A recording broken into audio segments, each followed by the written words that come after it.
और एक चीज़ जिस पे हम डिबेट करते रहे हैं इस शो के अंदर कि चीफ़ जस्टिस की तब्दीली का इंतज़ार हो रहा है इलेक्शन को लेकर, उसको आज मरीम साहिबा ने कंफर्म कर दिया, जो बहुत बड़ी स्टेटमेंट है। उन्होंने ये खुद कह दिया कि नए चीफ़ जस्टिस साहब के आने से पहले तहरीक इंसाफ इलेक्शन चाहती है, नंबर 1। और दूसरी बात ये की है कि 4 जज जो हैं वो इमरान खान साहब को सपोर्ट कर रहे हैं और इस वजह से सियासत में भौचाल आया हुआ। तो उन्होंने अपना माइंड क्लियर किया है कि जब तक चीफ़ जस्टिस साहब की तब्दीली नहीं हो जाती हम इलेक्शन नहीं करवाना चाहते और PTI कुछ और चाहती है कि कायम मकाम सदर जो हैं वो जो सादिक संजरानी साहब हैं वो हों, और साथ ही ये उस वक्त इमरजेंसी नाफिज करके, फाइनेंशियल इमरजेंसी नाफिज करके और 1 साल के लिए असम्बली की मुद्दत जो है वो बढ़ा देंगे। तो ये इनका इरादा है। राना तनवीर साहब की तकरीर हमने देख ली कि कितनी अफसोसनाक बात है, ये डेस्परेशन है, क्या है कि आप देखें कि जब उनसे कुछ नहीं बल पड़ रहा तो कभी कह देते हैं कि जी वो कभी टेरियन वाइट केस आ रहा है, कभी अब कह रहे हैं कि इद्दत में शादी कर ली थी। मतलब बिल्कुल ही इनमें तो जो है ना वो कोई है ही नहीं, कोई शर्म हया, कोई कि कहाँ तक जाना होता है, कहाँ से आगे नहीं जाना होता। सब्सक्राइब करें और बेल दबाएं ताकि कोई खबर रह न जाए।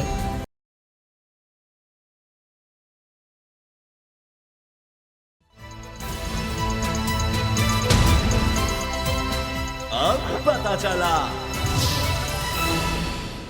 बिस्मिल्लाहिर्रहमानिर्रहीम, अस्सलाम वालेकुम। मैं हूं मोहम्मद उसामा गाजी और आप देख रहे हैं पता चला। खबर यह है कि इलेक्शन कमीशन ने सुप्रीम कोर्ट के फैसले पर अमल दरामद का आगाज कर दिया है। तैयारियां शुरू हो गई हैं और पंजाब में इंतखाबात का शेड्यूल भी जारी कर दिया गया है।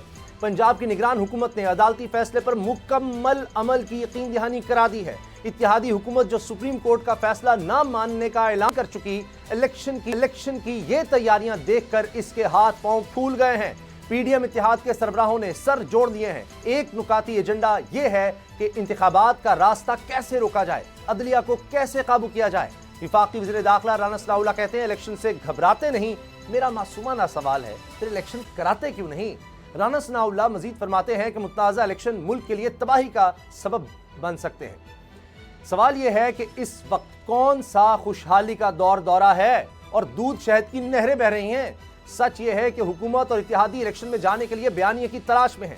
अदलिया पर हमले भी इसीलिए किए जा रहे हैं, सियासी शहादत की आरजू है। आज भी मरीम नवाज का हदफ सुप्रीम कोर्ट का फैसला था, जजिस की जात थी। इस कानून शिकनी तौहीन अदालत की दलील यह थी कि अक़लियती फैसले ना मानना तौहीन अदालत नहीं होती। अदलिया पर हमले नून लीग का शर्मनाक माजी है। हैरत पीपल्स पार्टी की है जो नून लीग के नक्शे कदम पर चलते हुए इलेक्शन से भाग रही है, अदलिया को निशाना बना रही है। हुकूमती इत्तेहाद की इस रविश का अंजाम क्या होगा? क्या ऐसे PDM को मकबूल बयानिया मिल जाएगा? क्या ऐसे इलेक्शन का इनेकाद रुक जाएगा? इसी से आगाज करेंगे। सिद्दीक जान और सैयद मुज़म्मिल शाह मेरे साथ। जान, माजी में हमने ऐसे हमले नहीं देखे। एक दौर था इफ्तिखार चौधरी का, तब पीपल्स पार्टी कुछ ना कुछ करती थी, फिर हमने देखा वो ये बुत हैं जनाब, इनको निकाल दो, ये बातें होती थी। लेकिन आज जिस तरह से PDM पूरी हमलावर है, इस तरह के जुमले, इस तरह का हमला माजी में नहीं देखा गया। बिल्कुल, आपने माजी में इसलिए नहीं देखा कि माजी में इमरान खान नहीं था। माजी में यह था कि 2 पार्टियां थी, एक दूसरे को चोर डाकू लुटेरा कहते थे, एक दूसरे पर केसेस बनाते थे। लेकिन जैसे ही दूसरी जमात इक़्तिदार में आती थी, वो पहली को प्रोटेक्ट करती थी और वो उनके खिलाफ कोई ऐसे इकदाम नहीं, केसेस जरूर बनाते थे और 1-2 बार जेलों में भी एक दूसरे को डाला। लेकिन फिर अल्टीमेटली जो है वो कोई ना कोई बैकडोर मामला होते थे और चीज़ें तय हो जाती थी। तो कोई ये खतरा और खदशा नहीं था कि बिल्कुल ही कोई सियासत से बाहर हो जाएगा, बिल्कुल ही कोई सियासी तौर पर जो है वो माजी का हिस्सा बन जाएगा। लेकिन इस बार फैक्टर है इमरान खान, और इस बार इसलिए इनकी ज़िंदगी और सियासी मौत का मसला है कि इनको ये लगता है कि अगर इमरान खान आ गया तो सबसे पहले तो आके वो नैब तरमीम को चेंज कर देगा। नैब तरमीम को चेंज करेगा तो वो सारे केसेस दोबारा एक्टिव हो जाएंगे, जो सारे केसेस उन्होंने बंद करवा दिए हैं। और फिर जो इनको ये भी एक खतरा है कि इमरान खान ने आकर अगर थोड़ा सा भी डिलीवर कर दिया, थोड़ी सी भी बेहतरी लिया है, जो तबाही और बर्बादी इन्होंने की है, तो लोग तो इमरान खान को कहेंगे कि जी उसने इनसे तो कम से कम वो बेहतर ही है। और फिर जाहिर है लोग इमरान खान को और ज़्यादा सपोर्ट जो है वो करना शुरू कर देंगे। तो इनको डर है, इनकी सियासी ज़िंदगी और मौत का मसला है, इनकी सियासी बका का मसला है, इसलिए ये सारा कुछ कर रहे हैं। आप मुज़म्मिल साहब से बात कर लें, फिर मैं इस पर आपको बताऊँगा कि जो कुछ ये कर रहे हैं इसमें इनको कामयाबी मिलेगी भी या नहीं। अच्छा। इलेक्शन से फरार हो भी पाएगा या नहीं हो पाएगा, इस पर हम फिर बात ये तो आपने बहुत अब टीजर दे दिया है। अब इस पर हम अगली स्टोरी, टॉप स्टोरी में हमने ये बात भी करनी है। मुज़म्मिल, जिस तरह से बात हो रही है कि जी 2-3 जजेस हैं, इनको निकाल दिए, अक़लियती फैसला है, इसको मानना तो वैसे ही हमें नहीं चाहिए। लेकिन जिस तरह मियां नवाज शरीफ साहब की अगर बात करें तो उन्होंने तो दरिया को कूजे में बंद कर दिया कि अगर नज़रिया ज़रूरत डिक्टेटर्स के लिए हो सकता है तो हमारे लिए क्यों नहीं? उन्होंने तो बात ही ख़त्म कर दी है। देखें, इसके साथ साथ मरीम साहिबा ने भी आज इन्हीं लाइंस में आर्ग्यू किया है। और एक चीज़ जिस पे हम डिबेट करते रहे हैं इस शो के अंदर के चीफ जस्टिस की तब्दीली का इंतज़ार हो रहा है इलेक्शन को लेकर, उसको आज मरीम साहिबा ने कंफर्म कर दिया, जो बहुत बड़ी स्टेटमेंट है। उन्होंने ये खुद कह दिया कि नए चीफ जस्टिस साहब के आने से पहले तहरीक इंसाफ इलेक्शन चाहती है, नंबर 1। और दूसरी बात ये की है कि 4 जज जो हैं वो इमरान खान साहब को सपोर्ट कर रहे हैं और इस वजह से सियासत में भौचाल आया हुआ। तो उन्होंने अपना माइंड क्लियर किया है कि जब तक चीफ जस्टिस साहब की तब्दीली नहीं हो जाती हम इलेक्शन नहीं करवाना चाहते और PTI कुछ और चाहती है। तो एक तो इस पर जो लोग गुफ्तगू कर रहे थे कि नहीं असल मामला ये नहीं है, कुछ और है, मरीम साहिबा ने इसको क्लियर कर दिया। दूसरी चीज़ ये कि सदीक ने भी जो बात की कि इमरान खान साहब आएंगे तो लेजिस्लेशन करेंगे, नैब के हवाले से भी मैं समझता हूँ इससे बड़ा ख़तरा PDM को, बिलखसूस नून लीग को, ये है कि इंतकामी सियासत का वो निशाना बन जाएगी। गालिबन साद रफ़ीक साहब का बयान आज से कुछ रोज़ पहले का, जिसमें उन्होंने कहा कि खान साहब अगर आ गए तो वो इंतकामी सियासत से बहुत लोगों को ज़िंदा गाड़ देंगे। इस हद तक जो है वो पैरानोया एक मौजूद है पाकिस्तान के पॉलिटिशियंस के जहनों के अंदर। तो एक खौफ की जो फ़ज़ा है वो इसलिए है कि अगर ये सारे केसेस जो हमने ओवरटर्न किए हैं या आकर दोबारा से खुलेंगे, फिर हम जेलों के पीछे जाएंगे, नैब हमारे पीछे लगेगी, रेफरेंस बनेंगे, FIA आएगी। तो इस सारी सूरत हाल को कैसे ख़त्म करें? आपने बैठ के एक कहना ये चाहिए कि कॉन्फिडेंस बिल्डिंग मैयर जो CBM होता है वो करना पड़ेगा, ताकि PTI भी इंश्योर करे, PDM भी इंश्योर करे कि इक़्तिदार में आके हम एक दूसरे के पीछे लगने के अलावा इशूज़ की पॉलिटिक्स करेंगे, मसाइल अवाम के हल करेंगे, जो होता नहीं है। तो अब इंतकामी सियासत का खौफ इस हद तक बढ़ चुका है कि जिसको इक़्तिदार मिलता है वो छोड़ने को तैयार नहीं होता, क्योंकि अगर मेरी बैटिंग चली गई तो उसके बाद में जब कोई और आएगा तो फिर मेरी खैर नहीं है। तो इस कल्चर को ख़त्म करना होगा। ये फाशिज़म के दौर में होता है कि ओपोनेंट्स को आप जेल की सलाखों के पीछे डाल देते हैं, आप पार्लियामेंट को बंद कर देते हैं। इसके साथ साथ ये कि आप मुखालिफिन को सियासत से ही आउट कर देते हैं। जिस तरह से मरीम साहबा भी आजकल कह रही हैं कि इमरान खान साहब को पॉलिटिक्स से उखाड़ के बाहर फेंकना पड़ेगा, ये सिर्फ काफ़ी नहीं है। यानी कि वो सिग्निफाई कर रही हैं। वो तो जजेस के बारे में भी कह रही हैं कि सिर्फ ये नहीं कि जनाब ये इनको रद्द करना है फैसले को, कि टहरे में लाना है जिन्होंने फैसला दिया। अनफॉर्चुनेट, बिल्कुल अनफॉर्चुनेट रवैया। और वो इसीलिए है कि ओवरऑल इंतकामी सियासत जो है ना वो टॉप गियर में चल रही है। इसको बंद करने के लिए CBM करना पड़ेगा और वो तभी होगा जब स्टेक होल्डर बैठेंगे, बात करेंगे। अल्लाह करे जी, अब भी वक्त है, बैठ जाएं। लेकिन सदीक जान, जो आपने इतना ज़ाहिर है कि हमें तजस्सुस में मुब्तला कर दिया है, क्योंकि हमारी टॉप स्टोरी भी है कि इलेक्शन कमीशन भी तैयार हो गया है। ये तो बड़ी अजीब बात हो गई है। मरीम साहिबा शायद इसीलिए इतनी गुस्से में है। निगरान सेटअप, निगरान वज़ीर आला साहब ने भी फरमा दिया कि जी हम तो मिनोअन अमल करेंगे सुप्रीम कोर्ट के अहकामात पर, हम तैयार इलेक्शन करवाने के लिए। तो ये भी एक दुख और अफसोस नजर आ रहा है। मैं तो कहता हूँ चले जी इमरान खान को छोड़ दें, मरीम साहबा या PDM को छोड़ दें, आइन की तो मान लेना। जिस तरह अभी आपने भी और मुजम्मिल ने भी बात की कि जी उनका प्लान कुछ है मरीम साहबा का कि जी चीफ जस्टिस रिटायर हो जाए, इमरान, उनको लगता है इमरान खान साहब चाहते हैं मौजूदा चीफ जस्टिस के दौर में इलेक्शन हो जाए। जो आइन कहता है वो कर लें, वो 90 दिन का है। अब आगे तो बढ़े ना, इससे तो और ज्यादा अदम इस्तेहकाम होगा, और ज्यादा मसाइल होंगे। बिल्कुल आपने दुरुस्त कहा। देखें, कल रात को बड़ी कोशिश की गई कि इलेक्शन कमीशन ऑफ पाकिस्तान ये कह दे कि हमारे नज़दीक ये 4-3 का फैसला है, ये 3-2 का फैसला नहीं था, और वो 4-3 का क्योंकि फैसला था तो इसलिए अब हम ये चाहते हैं कि पहले उसको रिव्यू किया जाए या कोई ऐसा इकदाम इलेक्शन कमीशन ऑफ पाकिस्तान कर दे जिससे बरह रास्त टकराव हो जाए इलेक्शन कमीशन ऑफ पाकिस्तान का और सुप्रीम कोर्ट ऑफ पाकिस्तान का। वो तो नहीं हुआ। आज इलेक्शन कमीशन ऑफ पाकिस्तान ने तारीख भी दे दी है। अब शहबाज शरीफ साहब की मुलाकातें जारी हैं गैर सियासी शख्सियात के साथ। उनको वो कह रहे हैं कि आप अपना किरदार अदा करें, आप आगे बढ़ें, आप कोई ऐसा काम करें कि सुप्रीम कोर्ट इलेक्शन ना करवा सके। मैं आपको एक चीज़ बता दूं उसामा गाजी साहब, सुप्रीम कोर्ट के फैसले के बाद या तो इलेक्शन होगा या ये हुकूमत घर जाएगी, और इनकी कोशिश यही है कि सुप्रीम कोर्ट इस हुकूमत को घर भेज दे, ये सियासी शहीद बन जाएं। लेकिन सुप्रीम कोर्ट जो है वो आखिरी हद तक जाएगी। अब उसमें किसी की भी अगर नाअहली होती है, कोई भी जाता है, क्योंकि इसमें पहले शहबाज शरीफ की बारी नहीं आएगी। पहले आप देखेंगे सेक्रेटरी खजाना की बारी आएगी और जो डिफेंस सेक्रेटरी हैं उनकी बारी आएगी। जिसको कहा गया है कमिटमेंट्स जिन्होंने पूरी करनी है वो नहीं करेंगे, उनकी बारी आएगी। उसके बाद IG पंजाब हैं, चीफ सेक्रेटरी पंजाब हैं, इन सारों की ये एक लंबी फहरिस्त है जिनके ऊपर सुप्रीम कोर्ट ने जिम्मेदारी जो है वो तय की है। इलेक्शन होंगे, अगर इलेक्शन नहीं होंगे तो फिर ये हुकूमत नहीं होगी। ये बात बिल्कुल कन्फर्म है, कोई दरमियानी रास्ता नहीं है। और आप ये देखें कि जिस तरह से पार्लियामेंट के फ्लोर पर इन्होंने तकरीरें की हैं, ये पार्लियामेंट का सारा इसलिए ले रहे हैं क्योंकि आइन का आर्टिकल कहता है कि जो पार्लियामेंट के फ्लोर पर जो बातें कही जाएंगी उनको प्रोटेक्शन है। लेकिन जो आइन का एक और आर्टिकल है कि आप जजेस के कंडक्ट को डिस्कस नहीं कर सकते। अगर ये मामला अदालत आया तो ये भी इनके गले पड़ सकता है, लेकिन शायद सुप्रीम कोर्ट अभी उस तक ना जाए। लेकिन ये मैं आपको बता दूं कि कुछ चीजें होने जा रही हैं जो ये मीडिया के ऊपर जो कुछ हो रहा है ना, अदलिया पे हमले, इस पे आप उम्मीद काफी है कि अगले कोई 5-7 दिन में कोई डेवलपमेंट देखेंगे। और ये बात है कि या इलेक्शन होंगे या ये हुकूमत घर जाएगी। ये नहीं हो सकता कि सुप्रीम कोर्ट के फैसले पर अमल भी ना हो और ये हुकूमत भी चलती रहे, क्योंकि आज इलेक्शन कमीशन ऑफ पाकिस्तान ने तो फैसले पर अमल दरामद कर लिया, लेकिन ये भी मैं आपको बता दूं कि उन्होंने कोई दिल से नहीं किया, उन्होंने नेक नियति से नहीं किया, उनकी मजबूरी थी। सुप्रीम कोर्ट ने उनके हाथ पांव बांध दिए हैं अपने फैसले के जरिए कि आइन पे आपने अमल करवाना है। अभी इलेक्शन कमीशन कोई और वारदात डाल सकता है, लेकिन फिल वक्त यह है कि इलेक्शन कमीशन अपना फैसला जो है इलेक्शन कमीशन ने फैसला मानते हुए शेड्यूल जो है बिल्कुल सदीक। एक और चीज़ जो है वो डिस्कस होती हुई मैंने भी सुनी है और लोग भी इस पर बात कर रहे हैं कि इलेक्शन से ऐन पहले अगर इलेक्शन कमिश्नर साहब ये कह दें कि मेरे ऊपर बहुत प्रेशर है, मैं इलेक्शन नहीं करवा सकता, वो इस्तीफ़ा दे दें, तो उसके बाद क्या होगा? देखें, अगर चीफ इलेक्शन कमिश्नर से रिजाइन कर देते हैं तो जो सीनियर 3 मेंबर हैं वो कायम मकाम चीफ इलेक्शन कमिश्नर बन जाएंगे। अगर चीफ इलेक्शन कमिश्नर और चारों मेंबरान ये 5 के 5 मुस्ताफी हो जाते हैं, फिर इलेक्शन रुक जाएंगे, फिर इलेक्शन नहीं हो पाएंगे। और फवाद चौधरी साहब ये दावा कर चुके हैं कि चीफ इलेक्शन कमिश्नर को पीडीएम ने ये जरूर कहा है। इसका मतलब है कि एक वे आउट इलेक्शन कमीशन के जो टॉप सीनियर मेंबरान हैं उनके इस्तीफे से भी एक वे आउट मिल सकता है पीडीएम को कुछ वक्त के लिए, कम से कम 100% बिल्कुल। क्योंकि जो मैं अर्ज कर रहा था, फवाद चौधरी साहब ये कह रहे हैं कि चीफ इलेक्शन कमिश्नर को उन्होंने कहा है कि आपको हम आरिफ अलवी के बाद सदर लगा देंगे, आप जो है वो आप रिजाइन कर दें।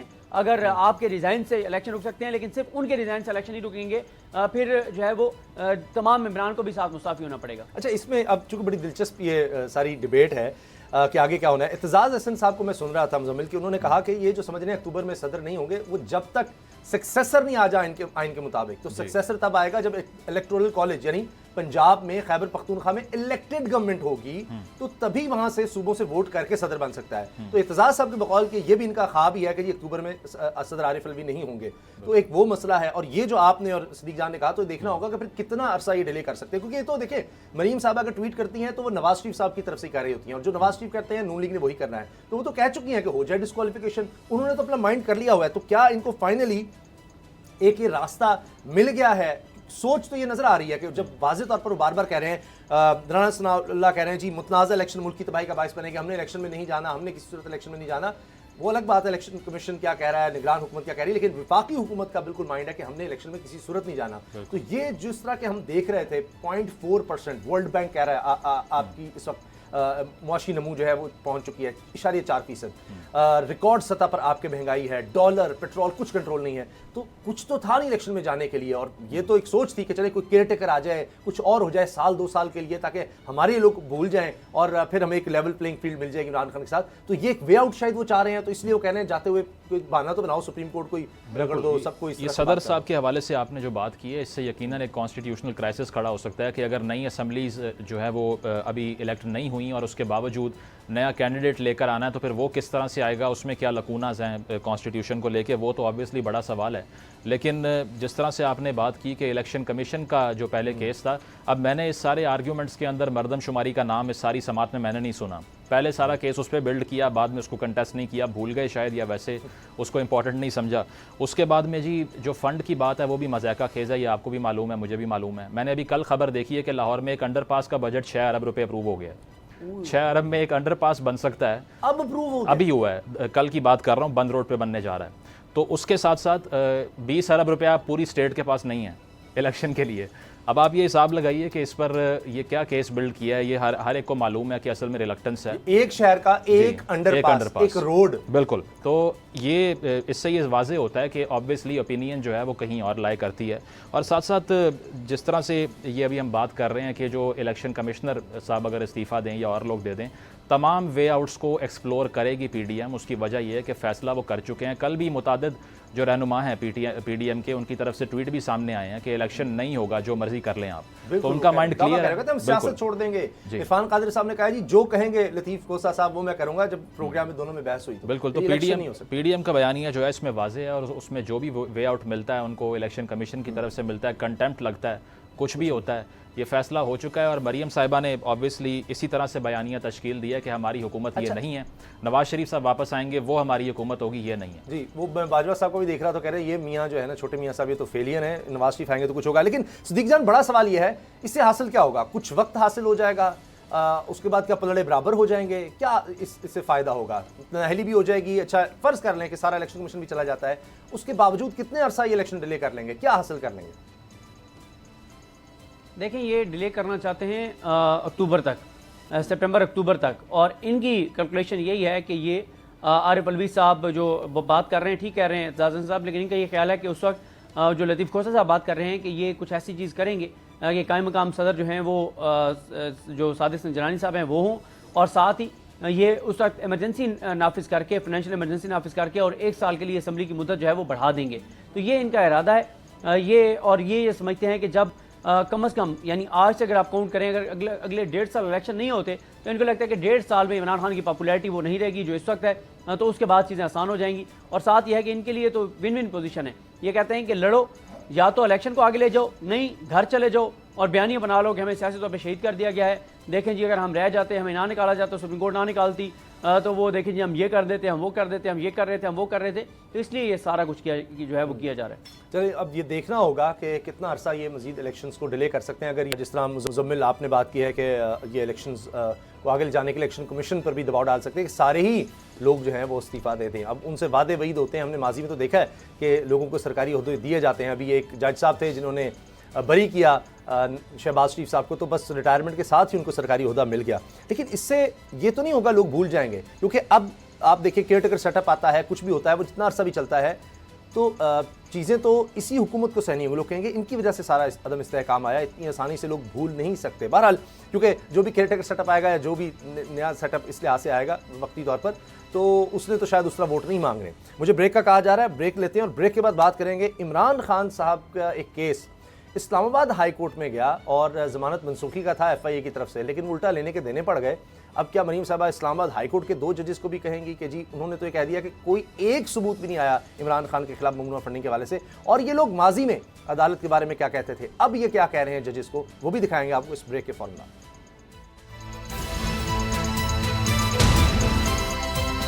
अब पता चला।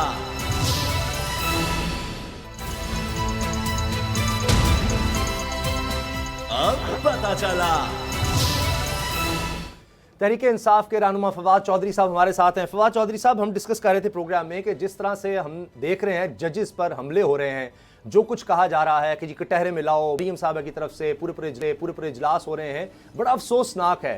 तहरीक इंसाफ क्या सोच रही है इस पर? जी सॉरी, जरा दोबारा बोलिएगा। मैं अर्ज कर रहा हूं कि जिस तरह से हम जजेस पर, सुप्रीम कोर्ट के जजेस पर हमले देख रहे हैं, तहरीक इंसाफ इस पर क्या सोच रही है कि इमरान खान साहब ने एक मजिस्ट्रेट साहिबा बड़ी काबिल एहतराम है, उनके बारे में कहा था तो माफी भी मांगी थी, यहां तो सुप्रीम कोर्ट के जजेस पर अब हमले हो गए। नहीं, कोई ऐसी बात नहीं है। ये तो देखें ना, एक डूबती हुई कश्ती के सवार है, उनको चीखें मारने का तो हक है ना, तो वो जितनी चीखें मारनी है और मार लें। अब तो ये फारग हो गए हैं। कश्ती जो है वो डूब गई है, सुराख उसमें बहुत बड़ा है, टाइटैनिक डूब रहा है, और उसमें जो चूहे हैं वो छलांगे लगा रहे हैं, उनकी आवाज़ें आपको आ रही हैं। कोई इतना बड़ा मसला नहीं है, और मैं समझता हूँ सुप्रीम कोर्ट ने बिल्कुल ठीक किया है इनकी इस बकवास को इग्नोर करके, और अपने फैसले जो हैं वो दें आगे। और इंशाल्लाह ये जो इलेक्शन की तरफ हम बढ़ेंगे उससे ही आप देखेंगे कि इनको तो इस वक्त हालत ये हुई है कि ये सो रहे हों और इनको इलेक्शन लगे कि इलेक्शन को कह रहा है, तो इनकी आंख खुल जाती है, अजीब से ये हेवनेक से हो जाते हैं, कमरे से छांग लगा देते हैं। इस किस्म की इनकी हालत हुई है। तो हमें फोकस जो है वो इलेक्शन पे करना चाहिए। बाकी ये ठीक है, ये सारी चीज़ें होती रहती हैं, वक्त होती है हर चीज़ का, और जब वक्त आएगा तो इनको उसका भी पे करना पड़ेगा। सिद्दीक जान। फवाद साहब, अभी जो शहबाज शरीफ साहब ने खिताब किया उसमें एक चीज़ बहुत इंपॉर्टेंट है नोट करने वाली, कि उन्होंने कहा कि सुप्रीम कोर्ट के हुक्म के मुताबिक पैसे जो देने का हुक्म है उसके हवाले से लीगल हम देख रहे हैं मामलात, यानी शहबाज शरीफ ने ये कहीं नहीं कहा कि हम पैसे नहीं देंगे। तो और ये जो हिकमत अमली इनकी नज़र आ रही है कि पार्लियामेंट से हमले करें, शायद ये चाहते हैं कि कोर्ट के अंदर से जो कुछ चीज़ें हो रही हैं वहाँ से इनको कोई सपोर्ट मिल जाए, वरना कैटेगोरिकल शहबाज शरीफ साहब ने ये नहीं कहा कि हम पैसे जो है वो नहीं देने जा रहे। नहीं देखिए जी, ये तो कह ही कोई नहीं सकता ना। ये तो पहले दिन भी उन्होंने जो है वो आजम नजीर तारड़ तो वैसे तो अक्लमंद आदमी था, पता नहीं क्या हो गया उसको, और इन्होंने ये फजूल मशवरा दिया है। देखिए हमारा आइन जो है वो सेपरेशन की थ्योरी के ऊपर बुनियाद है। जो सारे मॉडर्न आइन है दुनिया के, वो सेपरेशन की थ्योरी पे उनकी बुनियाद होती है, और उसमें मकसद ये है कि हर जो हमारा ऑर्गन है, जैसे जुडिशरी है या एग्जेक्टिव है, पार्लियामेंट है, उसके अपने अपने दायरा कार है। अब वो आप अगर जुडिशरी को कोई कैबिनेट ये नहीं कह सकती कि हम मुस्तरद करते हैं आपका फैसला, उसका तरीका ये है कि आप रिव्यू करेंगे, या फिर अगर आपको बिल्कुल ही पसंद नहीं तो आप 2/3 मेजॉरिटी से पार्लियामेंट जो है वो फैसला सेटिसाइड कर दे। इसके अलावा तो कोई तरीका नहीं है इसको डील करने का। और मेरा ये ख्याल है कि उनको गलत एडवाइस दी गई थी पहले दिन, और मैं तो चाहता हूँ शहबाज शरीफ साहब हैं, बाकी लोग हैं, ये ज़रा कॉमन सेंस का मुजाहरा करें और हम एक स्मूथ इलेक्शन की तरफ बढ़ें। जी मुजम्मिल। फवाद साहब, मरीम नवाज साहिबा का मौक़िफ़ ये है कि इलेक्शन फिलफौर आप इसलिए चाहते हैं कि चीफ जस्टिस अगर तब्दील हो गए तो उसके बाद जो 4 जजेस आपको सपोर्ट कर रहे हैं वो फिर नहीं होंगे, तो इस व्यू के बारे में क्या ख्याल है? यही रीज़न है? नहीं, लेकिन सुप्रीम कोर्ट का क्या ताल्लुक है इलेक्शनों से? उन्होंने वोटें डालनी है आके, तो 4 लोग या 5 लोग या 6 लोग चेंज हो जाएंगे या रह जाएंगे तो क्या हो जाएगा? ये तो इम्काना बात है। 37 इलेक्शन अब तक हो चुके हैं, और ये मौजूदा जो चीफ इलेक्शन कमिश्नर है और फिर हमजा शहबाज उस वक्त चीफ मिनिस्टर थे, तो हमने वो लड़े हैं और अल्हम्दुलिल्लाह वो इलेक्शनों में हमने स्वीप किया है। इसी तरीके से अब ये जो चीफ इलेक्शन कमिश्नर ने इलेक्शन करवाने, अगर किसी को कोई डर होना चाहिए, खौफ होना चाहिए या तब्दीली का फौरी मुतालबा होना चाहिए, वो तो हमारी तरफ से होना चाहिए। और हम तो कह रहे हैं जी चीफ इलेक्शन कमिश्नर बदल जाए, बहुत अच्छा है, नहीं बदलता तो ठीक है, गुजारा करेंगे। फवाद साहब, आप ये कह चुके कि चीफ इलेक्शन कमिश्नर को एक ऑफर दी गई कि जी आपको सदर बनवा देंगे, इस्तीफा दे दें। तो अगर तमाम जो मेंबर्स हैं इलेक्शन कमीशन के वो इस्तीफा दे दें, ये भी एक प्लान सुनने में आ रहा है कि ये भी डिस्कस हो रहा है, तो फिर इलेक्शन आगे चले जाएंगे। एक चीज़, दूसरा साथ ये फरमाएगा कि अता तारड़ साहब ये कहते हैं जी 20 तारीख को कानून बन जाएगा जहां पर सुओ मोटो की पावर्स नहीं होंगी चीफ जस्टिस के बाद, उसके बाद हमारे लिए रास्ता बड़ा आसान हो जाएगा। देखिए, ये तो इम्काना बात है। जो ये फैसला होना है या जिस तरीके से आपने आगे चलना है वो तो आइन में बड़ा वाज़ेह लिखा हुआ है। और चीफ इलेक्शन कमिश्नर जो है वो अगर रिजाइन कर देते हैं, वो आज रिजाइन करें, प्रेसिडेंट रात को उनका रिजाइन एक्सेप्ट कर लेंगे, उससे फर्क नहीं पड़ता। कम से कम 4 मेंबर्स जो हैं वो अगर रिजाइन करेंगे, फिर इलेक्शन कमीशन जो है वो तहलील होता है और फिर इलेक्शन कमीशन नया बन जाएगा, उसमें तो कोई प्रॉब्लम नहीं है। तो इलेक्शन की तरफ जाते हुए इलेक्शन कमीशन का इस्तीफा, इलेक्शन कमिश्नर का इस्तीफा जो है वो तो बिल्कुल ही कोई माने नहीं रखता। जहां तक दूसरा आपका ताल्लुक है कि चीफ जस्टिस रिटायर हो जाएंगे, सो मोटो पावर खत्म हो जाएंगी, मतलब इससे क्या फर्क पड़ता है? मैं मतलब I am fail to get the logic कि अभी इस 2 साल में बंदयाल साहब ने मेरे ख्याल 4 से ज्यादा सो मोटो नहीं लिए होंगे। 4, ये खदीक को ज्यादा पता होगा, मेरे ख्याल 4 से ज्यादा नहीं लिए, तो वो सो मोटो भी उनसे टोटल 2 सालों में 6-7 लिए। तो हमें क्या फर्क पड़ता है उससे? आपने जो भी इस वक्त लड़ना है वो अवाम की ताकत के बल पे लड़ना है। ये जजेस की या जर्नलों की या ये एस्टेब्लिशमेंट में ये बड़ा छोटा हिस्सा होता है इस मामले में, या हम ओवर एग्जीजरेट करते हैं। ये पहले होता था कि जब इलेक्टेबल जो होते थे, इलेक्टेड जो है वो इफेक्ट हो जाते थे। अब तो हमें ये लिया से हमारे लोगों को बुलाया इन्होंने कि जी चेंज कर ले। उन्होंने कहा जी देखें, फ्रेंकली अगर चेंज भी कर लेंगे तो इलेक्शन पे क्या फर्क पड़ेगा? जिसको टिकट मिलेगा वो जीतना उसने है। तो अगर आप सियासत हमारी खत्म करना चाहते हैं तो आपकी मर्जी।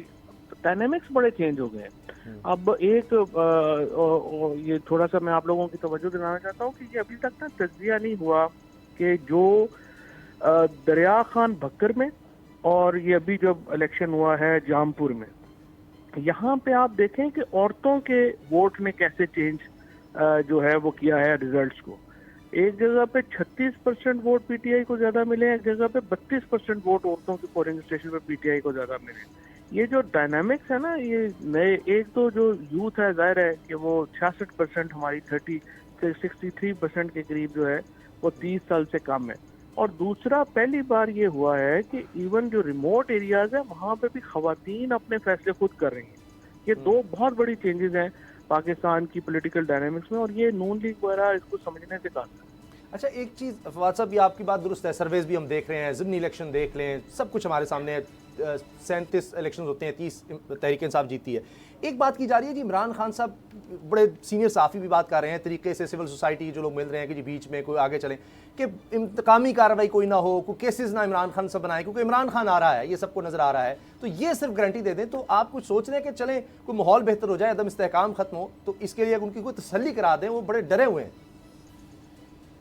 ये माहौल तो बेहतर होगा कम्युनिकेशन से, और इसीलिए हम तो रोज कह रहे हैं कि आप बैठे हैं, बातचीत करें और इसको कम्युनिकेट करें, तो फिर ही जो है वो अपना ये माहौल बेहतर होगा। लेकिन अगर आपने कम्युनिकेशन नहीं करनी, बातचीत नहीं करनी, तो कैसे माहौल जो है वो बेहतर होगा। और अब ये अगर बातचीत ही नहीं करेंगे, और ये बेसिकली तो मेरा ख्याल है अभी एक पूरा जोर दोबारा लगाना चाहते हैं सुप्रीम कोर्ट के खिलाफ, और उसमें अब 1-2 दिनों में जब ये फारग हो जाएंगे, ये फुल कोर्ट वाला शौक भी मुझे लगता है इनका जल्द पूरा हो जाएगा, तो उसके बाद देखते हैं कि आगे कैसे बढ़ते हैं। सिद्दीक, फवाद से भी बताएं कि कल इमरान खान साहब के 8-9 मुकदमात में जमानत का केस लगा हुआ इस्लामाबाद हाई कोर्ट में, तो कल आ रहे हैं खान साहब? कल अभी जो है वो फैसला होगा इंशाल्लाह उनके आने का रात तक, लेकिन कल जो है वो इस वक्त माहौल ऐसा है, तो देखते हैं अभी कि कैसे जो है इसको करना है। ज़ाहिर है खान साहब की देखें इस हफ्ते 3 पेशियां तो हो चुकी हैं, तो बार बार उनको आना पड़ता है, और वो सारा ये इतने एक दिन में 15 केसेस उनके ऊपर हुए हैं टेररिज्म के, पूरी दुनिया में मजाक बना हुआ है। तो ये सारी सिक्योरिटी के ऊपर बेसिकली अदालत में देखना है कि कैसे आगे बढ़ना है, तो इंशाल्लाह देखते हैं अभी कैसा क्या बनता है। फवाद साहब, राना सनाउल्लाह साहब ने कहा है कि अनारकी फैल जाएगी, इलेक्शन हुआ तो 71 और 77 के इलेक्शन की उन्होंने मिसाल दी कि एक से मुल्क टूट गया और दूसरे में दहशत गर्दी हुई। तो अगर सिक्योरिटी इतनी प्रोवाइड ना की जाए जो कि इस पोलराइजेशन के माहौल में इलेक्शन को स्मूथली कंडक्ट करा सके, तो फिर तो वाकई कंसर्न है PTI का भी ये कि वायलेंस हो सकता है। ये पहली बात तो ये है कि ये जो सेक्रेटरीज यहाँ पे आए थे, अगर इनकी जगह कोई और हुकूमत होती जिसमें थोड़ी बहुत गैरत होती, तो ऐसी रिपोर्ट जाली रिपोर्टें सेक्रेटरी से दिलवाने से पहले खुद रिजाइन करते। आप देखें कि उन्होंने जो जिस तरीके से किया, राना सनाउल्लाह कह रहे हैं मैं वज़ीर दाखिला हूँ और मुझे ये कहना पड़े कि मुल्क में सिक्योरिटी इतनी ख़राब है कि इलेक्शन ही नहीं हो सकते, मैं और इतना बुरे हालात हैं कि मैं जनाब यहाँ कुछ क्या हो, हम तो बनाना रिपब्लिक बन गए हैं और हम एक्चुअली दहशत गर्दों ने हमें यरगमाल बनाया हुआ है, तो मैं ऐसा बयान देने से पहले मैं रिजाइन करूं, मुझ में थोड़ी सी भी कुछ शर्म हया होगी तो मैं इस तरह का कोई बयान देने से पहले मैं रिजाइन करूंगा, because this is ultimately my failure कि मैं इंटीरियर मिनिस्टर हूं और मेरे जिम्मे है ये पाकिस्तान की सिक्योरिटी, और मैं कह रहा हूं कि जनाब ये तो हम एक बनाना रिपब्लिक है, दहशत गर्दों ने हमें यरगमाल बनाया हुआ है और सिक्योरिटी यहाँ पे किसी को अवेलेबल नहीं है, और ये तो इतनी ख़राब है कि हम इलेक्शन भी नहीं करवा सकते। तो मैं ये बात कहने से पहले मेरी मॉरल ऑब्लिगेशन है दैट आई शुड रिजाइन, और ये इस तरह के डिटाई से ये बयान देते हैं, फिर दांत निकाल के बाहर भी चले जाते हैं। तो बिल्कुल ही अगर कोई आप में कोई शर्म या ख़त्म हो जाए तो फिर क्या हो सकता है। अच्छा, ममनुआ फंडिंग के हवाले से पेशरफ्त हुई, इस्लामाबाद हाई कोर्ट ने फैसला दिया, FIA के तो गया था जमानत मनसूख करवाने, उसमें फैसला रिटर्न जो ऑर्डर आया उसमें कहा है कि जी एक भी सबूत नहीं है और जो जमानत मिली वो भी ठीक है, ये तो बिल्कुल केस खत्म हो गया। लेकिन अब पेशावर हाई कोर्ट में एक अजीब सी दरखास्त चली जाती है, मुझे अच्छा भी नहीं लगता वो बात करते हुए, उस तरह के मामलात आ रहे हैं। अभी पहले कहा गया था अब किसी भी हद तक हम जाएंगे, राना तनवीर साहब की तकरीर हमने देख ली कि कितनी अफसोसनाक बात है, ये डेस्परेशन है क्या है, क्योंकि वहाँ से मियां नवाज शरीफ साहब भी कह देते हैं जी रेफरेंस जजेस के खिलाफ भेजो, मरीम साहब कहती हैं डब्बा पहन कर आ जाता है। अब अच्छा तो नहीं लगता है बातें करते हुए, लेकिन जवाब भी देना पड़ता है कि ये क्या हो रहा है। पहली बात तो यह उसामा के अल्लाह किसी को इतना कमजोर और घटिया दुश्मन भी ना दे कि आप देखें कि जब उनसे कुछ नहीं बल पा रहा तो कभी कह देते हैं कि जी वो कभी टेरियन वॉइट केस आ रहा है, कभी अब कह रहे हैं कि इद्दत में शादी कर ली थी। मतलब बिल्कुल ही इनमें तो जो है ना वो कोई है ही नहीं, कोई शर्म हया, कोई कि कहाँ तक जाना होता है, कहाँ से आगे नहीं जाना होता। मुझे तो ये इन वकीलों पे भी हैरत है कि ये किस किस्म के घटिया हैं। वो जो हामिद अली शाह ने ये केस किया हुआ है टेरियन केस का, उसका भी मुझे नहीं समझ आई कि वो किस तरह के लोग हैं ये, जिनकी ना कोई अपनी अखलाकी, कोई पहले ये बंदा पूछ ले कि अपने बच्चों का DNA करा के दो जरा, तुम्हारे बच्चे हैं या नहीं बच्चे। तो ये इन्होंने अजीब सा तमाशा जो है इन्होंने बनाया है, और यहाँ पे भी ये केस इस तरह के घटिया केस, किसी को गालियाँ निकालना उस पर कौन सा मुश्किल काम है। और क्योंकि ये पब्लिक फिगर है तो उनको जो है वो अब आपको और कुछ चल नहीं रहा, तो बेसिकली तो ये जस्ट गालियाँ निकालना चाहते हैं अपनी वो दिल की, कहने के इनके जो फफोले हैं उसको ही ये सरे बाजार कर रहे हैं, और इसके अलावा क्या इसमें जो है कोई अकल की बात तो इसमें है नहीं। तो ये सारे इनसे साबित होता है कि इनके पास कोई सब्सटेंटिव केस नहीं है। ये शुरू हुए थे कि वो पता नहीं अरबों रुपए की करप्शन है और वहाँ से ये शुरू हुए, और अब जो है इद्दत के ऊपर आ गए हैं। तो इससे ये आप अंदाजा लगा लें कि इनकी कितने बुरे हालात हैं। ये तो हमारे माशरे के लिए बड़ा खतरनाक है फवाद साहब के। आप देखें अब तो कागजात नामजदगी पर इतराज़ात होंगे तो कहेंगे जी फलां मुल्क में कोई बच्चा है वो फलां का है, लो जी अब वो करता फिरे जी DNA, वो निकाह पर जी इसका यूं नहीं ऐसे नहीं हुआ था। ये तो हमारा माशरा तबाह कर देगी ये चीज़। देखिए हम पे खुद बड़ा ज़्यादा लोगों ने आगे कहा कि मरियम नवाज के ऊपर ये केस बनते हैं, ये करें ये करें, लेकिन हम तो इसमें नहीं पड़े और हमने यही कहा कि बहुत ही घटिया है बातें हैं, अब इसके ऊपर बंदा क्या जो है वो जाए। और बहुत जो लोग हैं वो भी आके बताते हैं कि खुद भी अपना गर्व होता है। खान साहब ने कहा नहीं इस तरह से नहीं, हम इसको जो है वो नहीं हम कर सकते, बिलो द डिग्निटी। लेकिन इन लोगों में तो कोई डिग्निटी भी है ही नहीं जी। चूंकि चंद मिनट में हेडलाइंस का वक्त हो जाएगा, सदीक आपका सवाल। फवाद से ये बताएं कि सदर आरिफ अलवी साहब कोई कोशिश कर रहे हैं कि कोई मुख्तदर हलकों के साथ आपका कोई राब्ता हो, कोई बातचीत हो और ये जो एक एतमाद का फुकदान है ये कम हो सके, ये ख़त्म हो सके? हम तो लगे ही हुए हैं, हमें कोई, हम देखें हमारा, हम तो दोनों तरफ बातचीत करना चाहते हैं। मुख्तदर हलकों में भी बात करें यानी एस्टैब्लिशमेंट से भी बात हो जाए, और हम तो हुकूमत को भी कह रहे हैं बार बार कि आप बैठें और बात करें और इलेक्शन के फ्रेमवर्क के ऊपर बात करें और आगे बढ़े।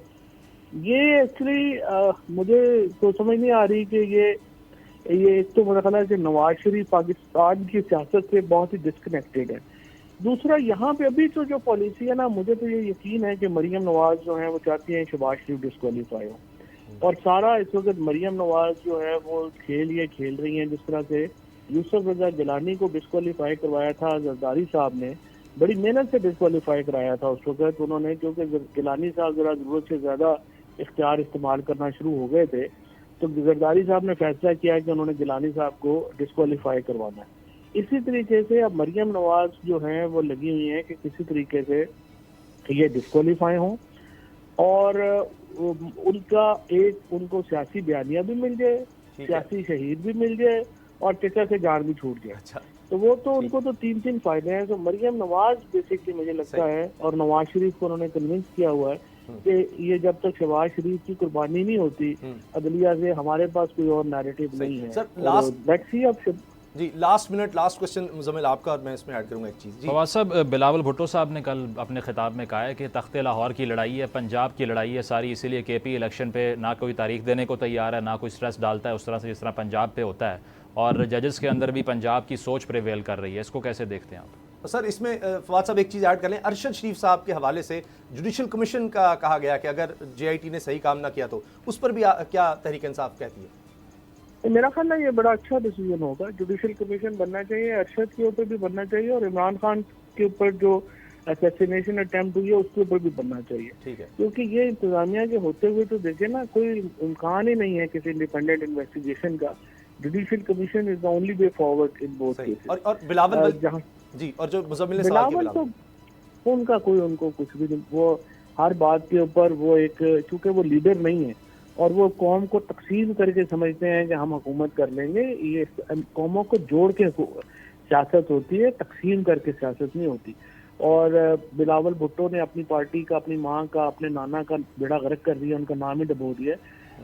ये जो KP का इलेक्शन है, मैं वैसे इस बात से मैं थोड़ा जरूर, मेरा ऑब्जेक्शन है, कोई इसका जो प्रिंसिपल था वो सारे डिस्कस हो गए थे। अगर गवर्नर का वकील नहीं था तो नहीं था, और कोर्ट को चाहिए था वहाँ का प्रोनाउंस कर देते, सेपरेट प्रेसिडेंस की कोई जरूरत नहीं थी। लेकिन इसको एक लसानी रंग देना और एक पंजाबी वर्सेस वो बनाना, वो तो अमकाना बात है। I think the court went super technical, चली गई कोर्ट, अगर सुपर टेक्निकल ना होती तो वो दे देते। ठीक है, बहुत बहुत शुक्रिया फवाद चौधरी साहब, आपने हमें वक्त दिया, देखने का शुक्रिया। कुछ ही देर में आप हेडलाइंस देख सकेंगे। इजाजत दीजिए, अल्लाह हाफिज़।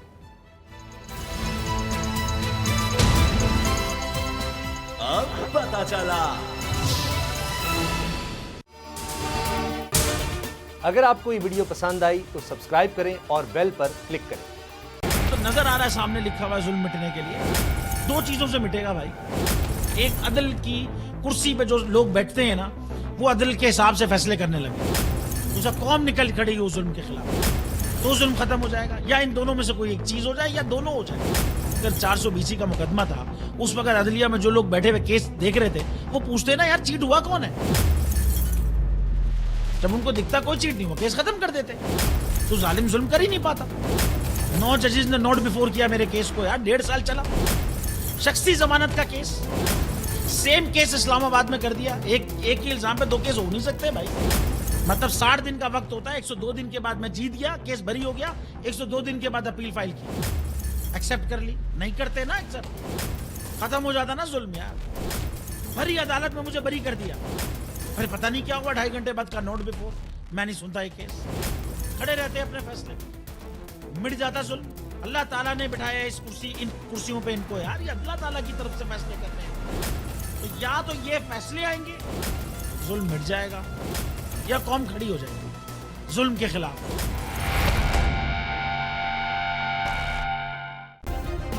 सब्सक्राइब करें और बेल दबाएं ताकि कोई खबर रह न जाए।